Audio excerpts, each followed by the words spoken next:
ಪ್ರಜಾಪ್ರಭುತ್ವದ ನಾಲ್ಕನೇ ಆಧಾರ ಸ್ತಂಭ ಎಂದೇ ಕರೆಸಿಕೊಳ್ಳುವ ಪತ್ರಿಕಾ ರಂಗ ಸಾಮಾಜಿಕ ಬದ್ಧತೆಯನ್ನ ಉಳಿಸಿಕೊಳ್ಳಲು ಸ್ವತಂತ್ರವಾಗಿ ನೈಜತೆಯನ್ನ ಕಾಪಾಡಿಕೊಂಡು ಕೆಲಸ ಮಾಡಬೇಕಾದ ಅನಿವಾರ್ಯತೆ ಇದೆ ಎಂದು ಶಾಸಕ ಟಿ ರಘುಮೂರ್ತಿ ಹೇಳಿದರು.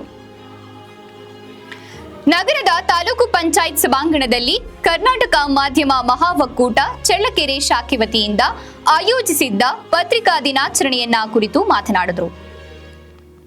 ಸಮಾಜಕ್ಕೆ ಸುದ್ದಿ ಕೊಡುವ ಬರದಲ್ಲಿ ಸುದ್ದಿಯನ್ನ ತಿರುಚುವುದು ಬೇಡ, ಸಾರ್ವಜನಿಕರಿಗೆ ನೈಜ ಸುದ್ದಿ ತಲುಪಿಸುವ ಕೆಲಸವಾಗಬೇಕು. ಇಂದು ಎಲೆಕ್ಟ್ರಾನಿಕ್ ಮಾಧ್ಯಮಗಳ ನಡುವೆ ಪತ್ರಿಕಾ ರಂಗ ತಮ್ಮದೇ ಆದ ಅಸ್ತಿತ್ವವನ್ನ ಉಳಿಸಿಕೊಂಡು ಬಂದಿದೆ ಎಂದರು. ಜಿಲ್ಲಾಧ್ಯಕ್ಷ ಕರುನಾಡ ಜಿಯಾವುಲ್ಲಾ, ಹಿರಿಯ ಪತ್ರಕರ್ತರು ಸಾಹಿತಿ ತಿಪ್ಪಣ್ಣ ಮರಿಕುಂಟೆ, ಡಿಎಸ್ ಸಂಚಾಲಕ ಟಿ ವಿಜಯಕುಮಾರ್ ಮಾತನಾಡಿದರು.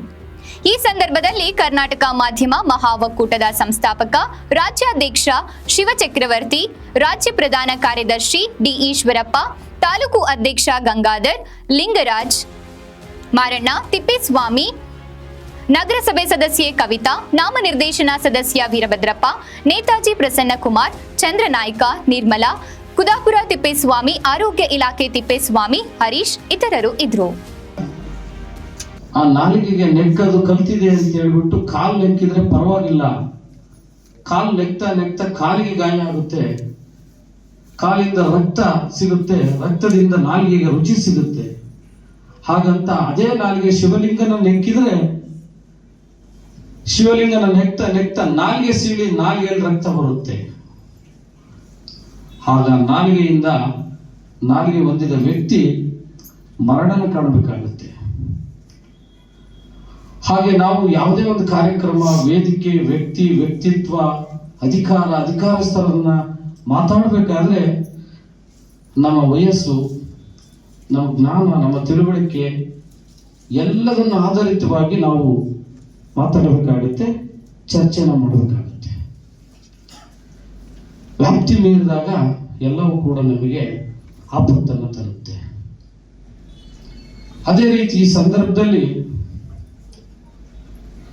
ನಮ್ಮ ಮಿತ್ರರು ಅನೇಕ ಜನರನ್ನ ಪಾಪ ಈ ಕಾರ್ಯಕ್ರಮಕ್ಕೆ ಅಭಿವೃದ್ಧಿಗೋಸ್ಕರ ದುಡಿತಾ ಇರಬೇಕಾದ್ರೆ ಅದರಲ್ಲಿ ಆಗ್ತಕ್ಕಂತಹ ಲೋಪದೋಷಗಳನ್ನ ಗುರುತಿಸಿ ಸರಿಯಾದ ದಾರಿ ಯಾವುದು ಅಂತ ಹೇಳಿ ನಮಗೆ ಮಾರ್ಗದರ್ಶನವನ್ನು ಹೇಳುವಂಥ, ಜೊತೆಗೆ ತಪ್ಪಾದರೆ ಅದಕ್ಕೆ ತಕ್ಕ ಶಿಕ್ಷೆಯನ್ನು ಕೊಡತಕ್ಕಂಥ ನ್ಯಾಯಾಂಗ. ಈ ಮೂರೂ ಅಂಗಗಳು ಬಹಳ ಪ್ರಮುಖವಾದ ಮೂರು ಪಾದಗಳಾದರೆ ಇವೆಲ್ಲವನ್ನೂ ಸೂಕ್ಷ್ಮವಾಗಿ ಗಮನಿಸಿ ಅವು ಸರಿಯಾಗಿ ಕೆಲಸ ಮಾಡಬೇಕು ಅನ್ನೋ ದೃಷ್ಟಿಯಿಂದ ಒಳ್ಳೆಯ ಮನಸ್ಸಿನಿಂದ ಕೆಲಸ ಮಾಡುವಂಥ ನಮ್ಮ ಪತ್ರಿಕಾ ರಂಗ ಜೀವನದಲ್ಲಿ ಬಹಳ ಮುಖ್ಯವಾದದ್ದು.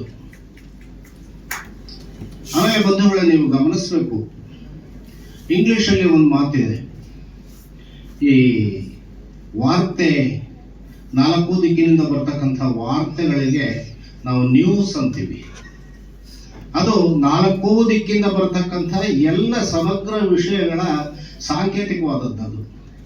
ನಾರ್ತ್, ಈಸ್ಟ್, ವೆಸ್ಟ್, ಸೌತ್ ಅಂತ ಹೇಳಿ ಆ 4 ದಿಕ್ಕಿಂದ ಬರ್ತಕ್ಕಂಥ ಎಲ್ಲ ವಿಷಯಗಳನ್ನ ಎಲ್ಲ ಸಮಾಚಾರಗಳನ್ನು ಸಂಗ್ರಹಿಸಿ ಅವುಗಳನ್ನು ಜನತೆಗೆ ತಿಳಿಯಪಡಿಸುವಂತಹ ಕೆಲಸವನ್ನು ನಮ್ಮ ಪತ್ರಿಕಾ ಮಾಧ್ಯಮ ಖಂಡಿತ ಮಾಡ್ತಾ ಇದೆ ಅಂತ ನಾನಾದರೂ ಕೂಡ ನಂಬುತ್ತೇನೆ.